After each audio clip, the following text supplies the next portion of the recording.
When Emily stepped off the bus at a small rural station in northern Montana, the cold morning air cut straight through her coat. The town seemed frozen in time.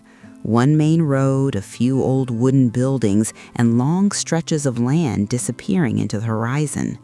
She held a worn leather bag tightly, as if letting it go would mean losing the last piece of stability she still had. Emily had not planned this trip.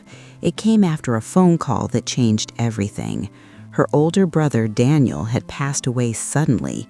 They had grown distant over the years, especially after their parents died. Daniel left Chicago searching for a quieter life, while Emily stayed behind, building a career as a school teacher. That life collapsed months earlier after a painful conflict that cost her job, her reputation, and her sense of purpose. Now she was here to settle what little remained of Daniel's life, or at least that was what she told herself. Waiting for her was Jack, a local ranch hand with a weathered face and honest eyes. He removed his hat as soon as he saw her and offered his condolences in a calm, respectful tone. Emily thanked him quietly. Hearing her brother's name spoken with genuine respect tightened her chest in ways she was not prepared for. The drive to the ranch was long and silent at first. Wide open fields, wooden fences, and distant mountains filled the view. Jack eventually spoke, telling her how Daniel had worked hard, kept mostly to himself, but always treated people fairly. He said Daniel had plans, big ones. That surprised Emily. Her brother had never mentioned any plans in their rare phone calls. At the ranch, they were greeted by Margaret, the owner of the property, a strong woman in her late 60s with a steady voice and firm posture. She welcomed Emily warmly, insisting she rest and eat before doing anything else. Emily observed the place carefully. People moved with purpose. There was routine, cooperation, and a sense of belonging she had not felt in years. Later that afternoon, Jack led Emily to a small room where Daniel's belongings were kept.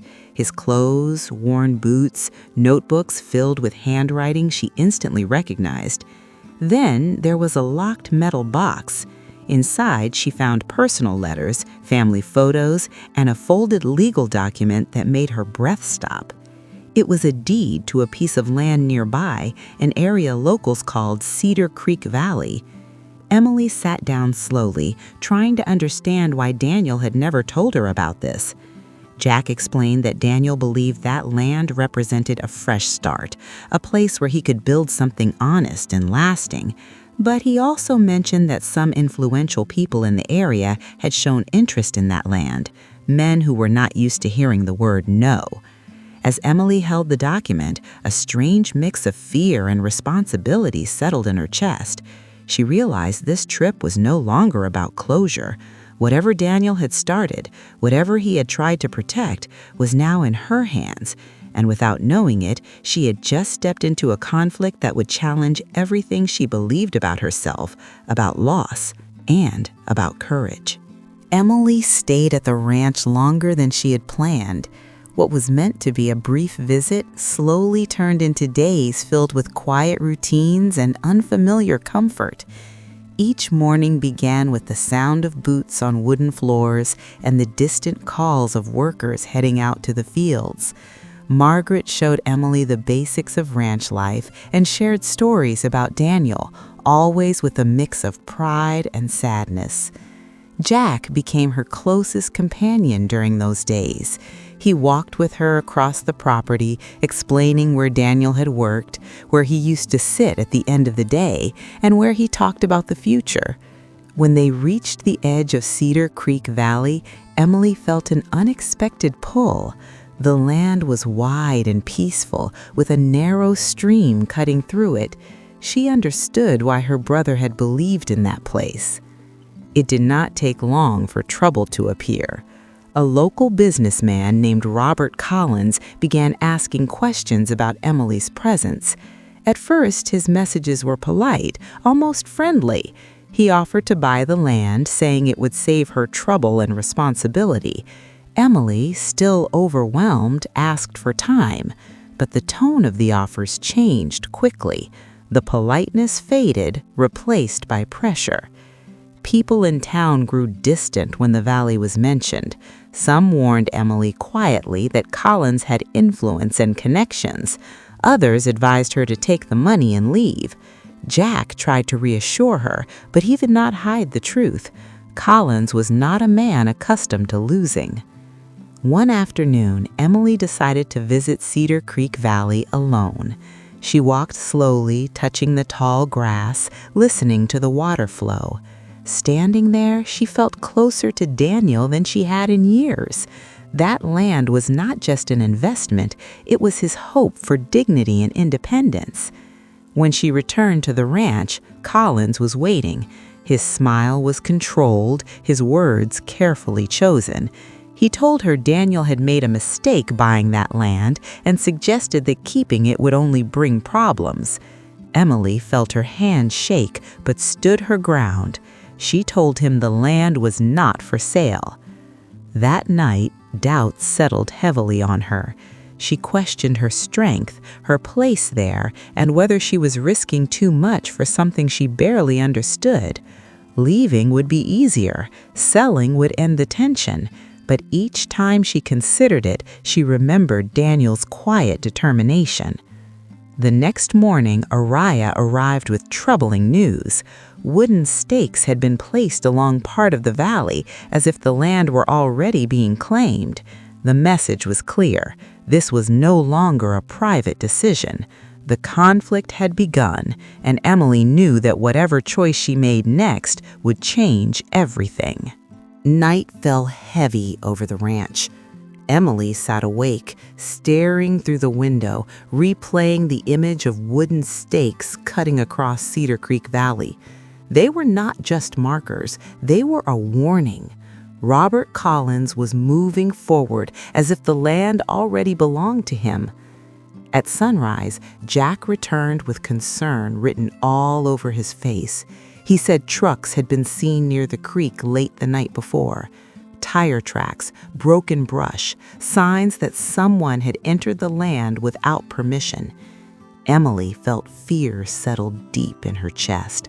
For the first time, the danger felt real and close. Jack urged her to leave town for a while. He said staying only increased the risk. Emily understood his concern, but the suggestion felt like surrender.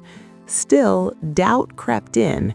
She was not built for confrontation. She had come to close a chapter, not to fight powerful men. Despite the warnings, Emily went to Cedar Creek Valley, alone. She needed to see it with her own eyes. She found a small fire pit, fresh footprints, and cut branches. Someone was already treating the land as theirs. As she stood there, an engine roared nearby. A black truck approached. Robert Collins stepped out with two men. His voice was calm, but his eyes were cold. He repeated his offer, this time without pretending it was optional. He said courts took years and accidents happened in places like this. Emily's hands trembled. Fear threatened to freeze her in place. She told him no. Her voice was unsteady, but the word was clear. Collins stepped closer, lowering his voice, making sure she understood the consequences. Just as the tension reached its breaking point, Jack arrived with several ranch workers. The presence of witnesses forced Collins to retreat, but not without one last warning. This was not over. Emily returned to the ranch shaken and exhausted. That night, she cried for everything she had lost, for Daniel, for the life she no longer had, for the burden she never asked to carry. For the first time, she considered giving up. The pressure increased over the following days. Tools went missing. A threatening note appeared near the barn.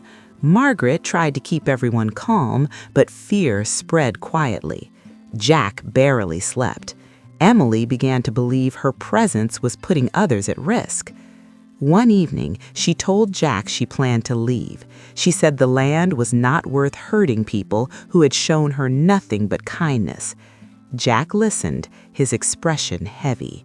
He said running would not erase injustice, but he would respect her choice. Later that night, Emily packed her bag.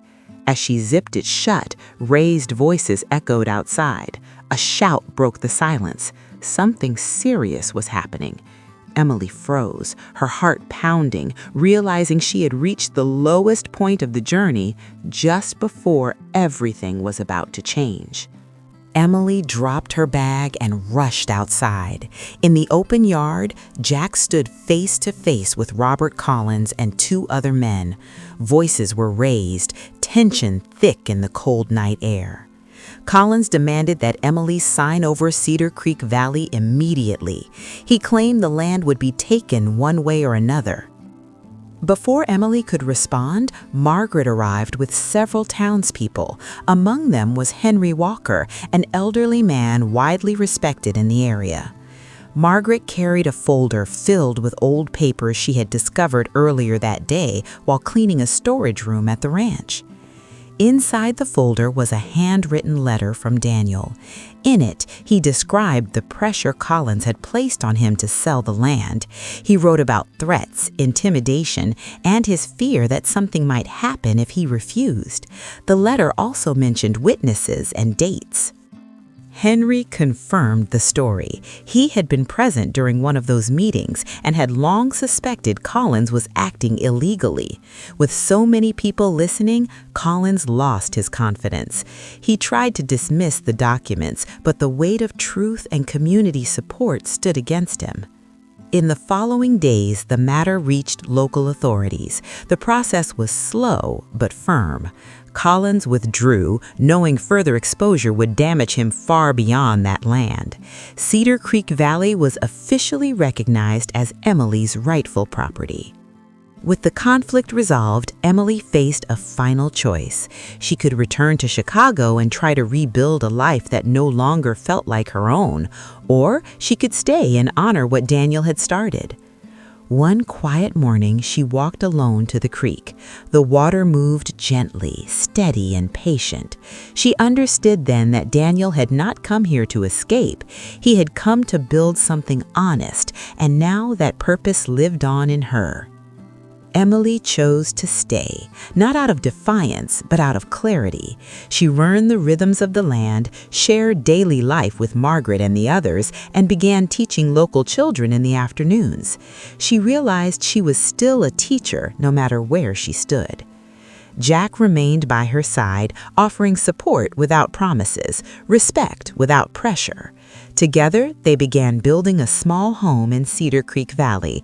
Nothing grand, just a place rooted in truth and perseverance. This story reminds us that standing up for what matters often demands courage we do not know we possess. If this story touched you, leave a comment sharing what moved you the most. Follow the channel for more powerful stories of resilience, loss, and hope.